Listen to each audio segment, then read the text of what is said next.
Good afternoon and welcome to Valley News Now. I'm Adam Shalfo, joined by Anna Ballweber. Anna, thank you so much for joining me in studio. Anna, we are talking about the Fargodome today. One of the big local issues on election night last night was the Fargodome measure. We'll explain what that was, why it failed, and what you learned this morning. First and foremost, thank you for being here. And this has been something you've really been following for weeks now as well. That's right. Yeah, this has been really a topic that's been going on for the past couple of years, but it really kind of blew up last night on election night. I was at the Fargodome really all night yesterday looking at voter turnout, but also because I was keeping an eye on that Fargodome vote. Now that vote was, are we going to expand it? Are we going to renovate it? They've got a list of things that they want to do, and that ultimately failed last night. It was rejected. I think it was 52% of people said no and 48% of people said yes. So it actually was really, really close. Okay. Yeah. Yeah, and there were strong opinions on both sides, and we kind of saw that throughout. But like you said, ultimately it did fail.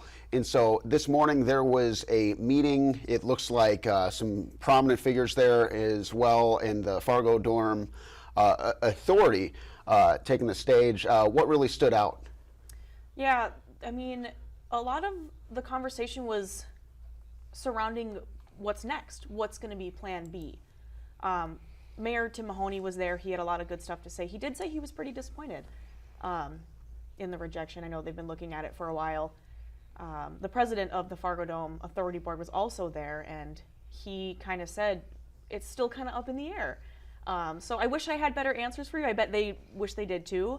But as of right now, I mean, they're not really sure. And I think that's what the story is right now. Exactly. That there aren't a lot of answers, frankly. There's not, but they did give a lot of information that they are working on it. Very good. Yep, they said come the beginning of 2025, that's when they're going to start looking at stuff. So really, as of right now, it's kind of on hold, if that makes sense.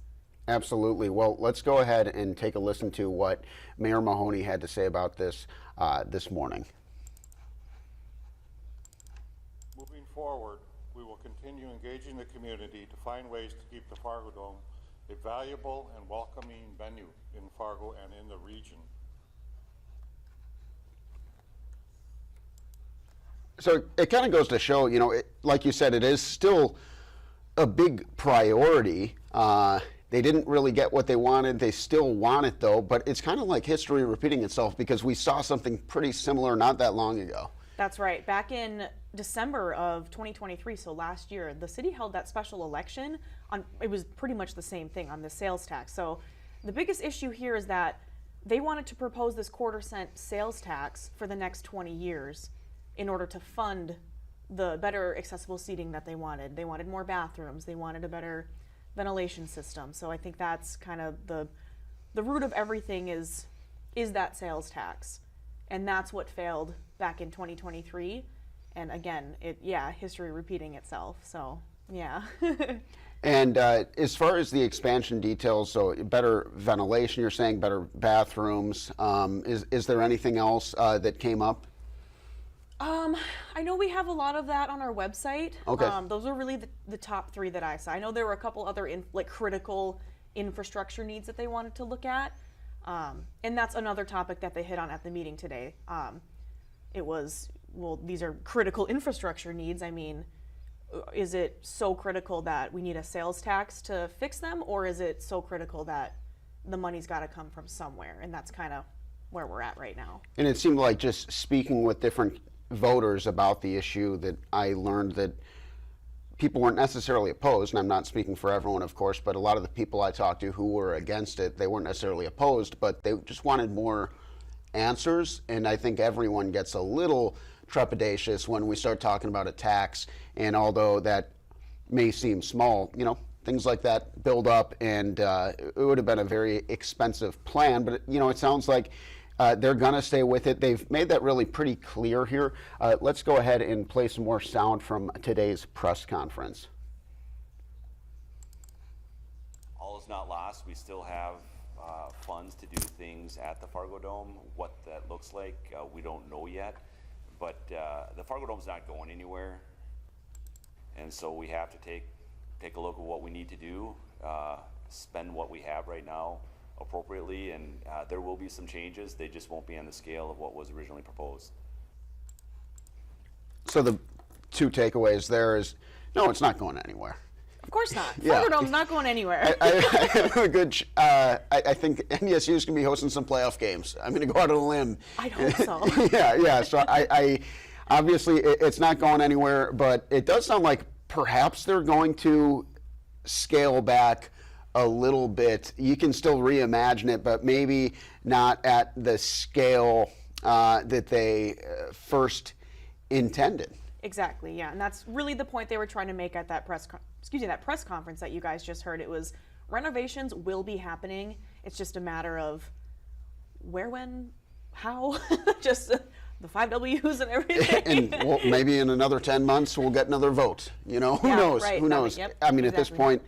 point, it's showing a lot of tenacity on their end, and it's something that it's a great venue. You know, you got a powerhouse football team in there.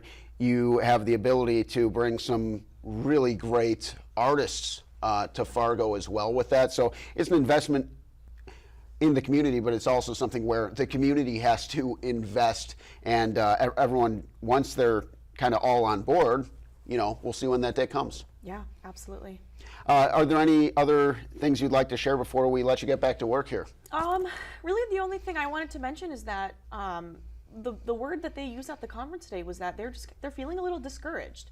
Okay. The question that I had for them was, what would you tell voters who might have voted yes, who feel really passionately about getting the Fargodome renovated, and they kind of just said, trust us, we're feeling just as discouraged as you are, so just kind of working with them as they work with you. That's really just kind of like what you said, this like back and forth of you help us, we'll help you, we'll have a great Fargodome. Sounds like it's going to take some time as things do, but you know, they're continuing to try to work towards that compromise. So, Anna, this has been a terrific update. We look forward to more coverage throughout the newscast as well from you. You have a package coming up tonight. I believe that's in the 6 o'clock show. Yes, that is in the 6 o'clock show. That's going to include all the sound from Mayor Mahoney, David with the president, or excuse me, he's the president of the Fargodome board. I might include some sound. I talked to the director of marketing and sales of the Fargodome too. She kind of, all the sound is similar. They just all kind of have the same things to say. But yeah, that's coming up tonight at 6.